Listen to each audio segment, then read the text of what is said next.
国立中兴大学发现讲，除了台湾新南向甲大洋洲的国家游动动物的问题嘛真严重。中兴大学伫5月底派出团队去鼻流来帮动物移植做手术，望讲协助当地来改善流浪动物的问题。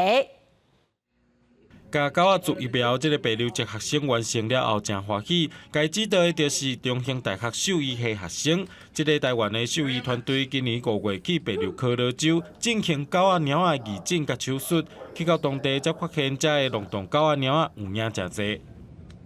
很常看到幼犬很可爱，然后就养，然后养大了觉得变成犬了，好像没那么可爱，他们就是直接就是丢到路上就变流浪狗这样。小朋友会就是鼓吹流浪狗他们去打架。那我们就有看到一个病例是，它其实耳朵已经快要掉下来，就可能被其他狗咬，然后已经是一个非常慢性的一个病例。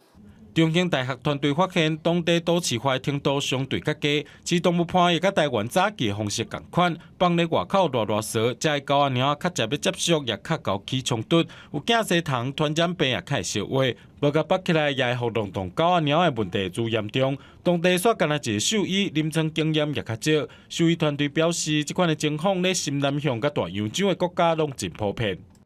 那当地他只有1位公职兽医，所以他根本没有办法去执行任何的绝育，或者是任何的减少流浪犬猫的数量